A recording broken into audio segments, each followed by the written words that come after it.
tells us, فَمَنْ شَهِدَ مِنْكُمْ, the one that witnesses الشهر, in the shahr Ramadan, then you should fast. فَلْيَصُومُهُ. He does not say مَنْ عَلِمَ, whoever knows, shahid. What does it mean to see? We'll discuss the adillah. The moon, contrary to what you may think, never goes anywhere, by the way. It's always there. How do we get a crescent?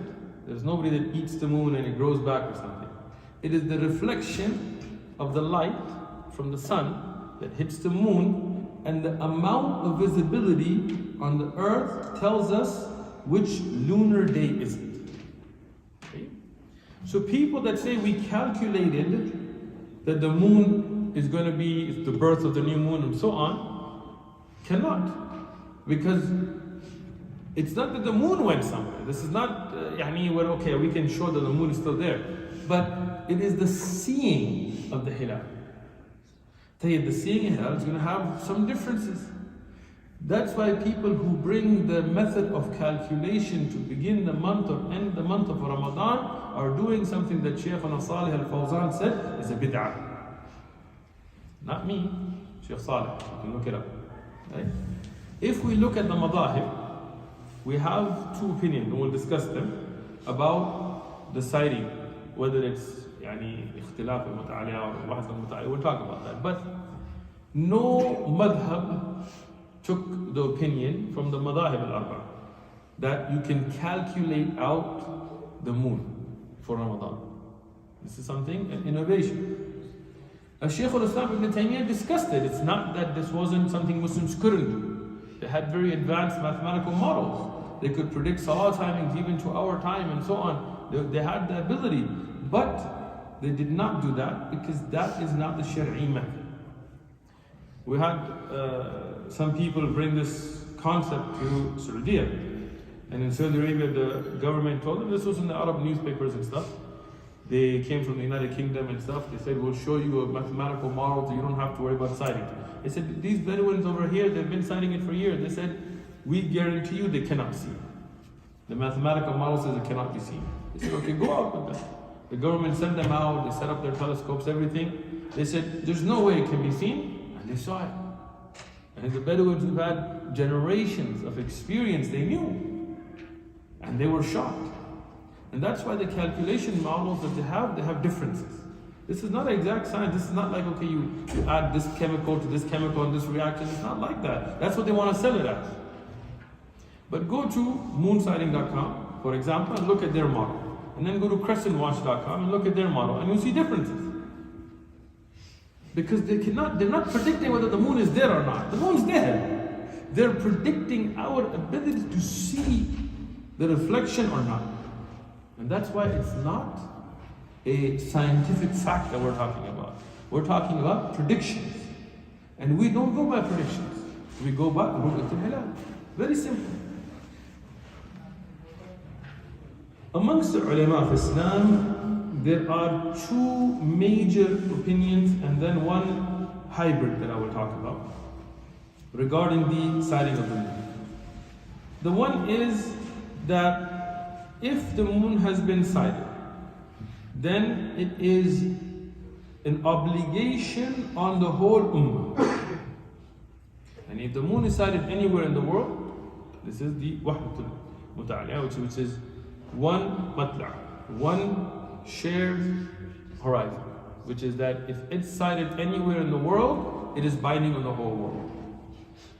Tayyib. And this is the well-known opinion of the two famous imams from amongst the famous four, which is Imam Abu Hanifa, Imam Ahmad ibn Hanbal. This is the well-known opinion from their madahib. Imam Shafi'i, his opinion, and some of the earlier, we'll talk about the ulama as well, they said no.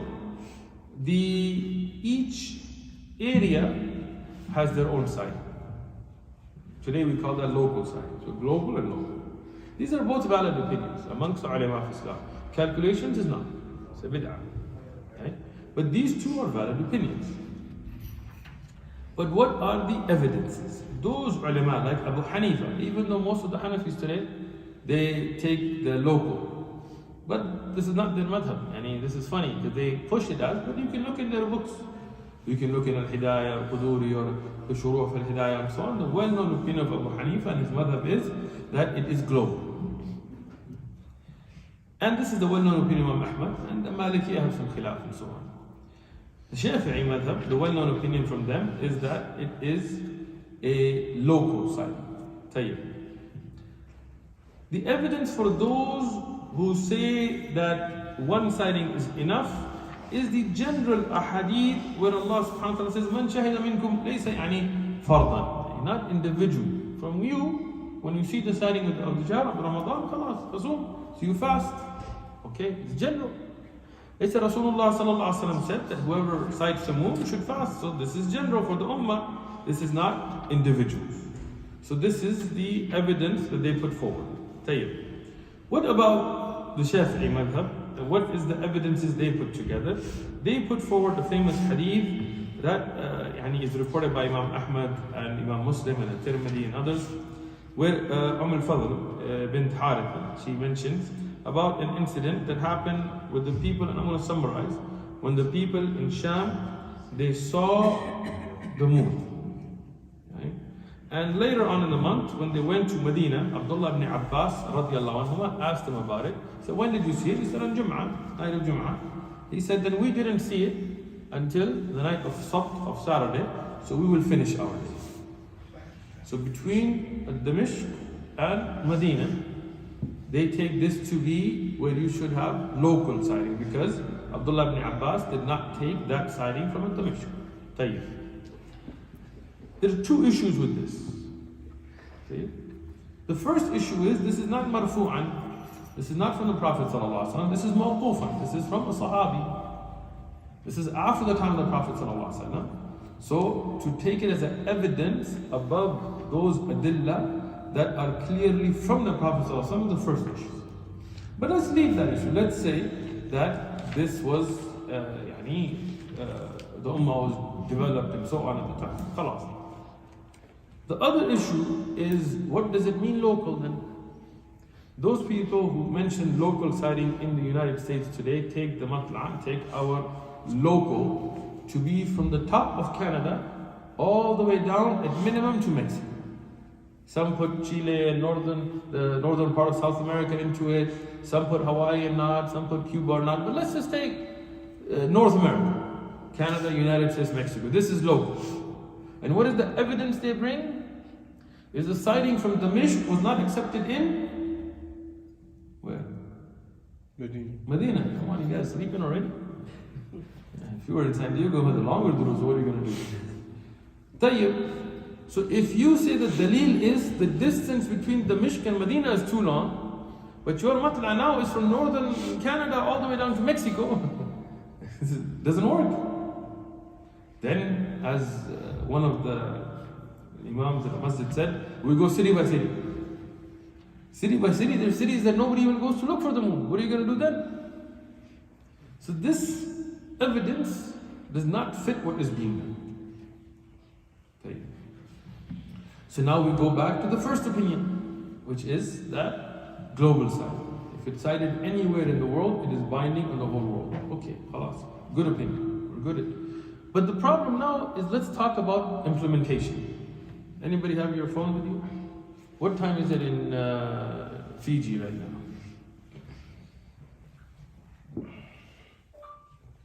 12:01 p.m. 12:01 p.m. What day? Sunday. Sunday. Right? Yeah, Sunday. Yeah.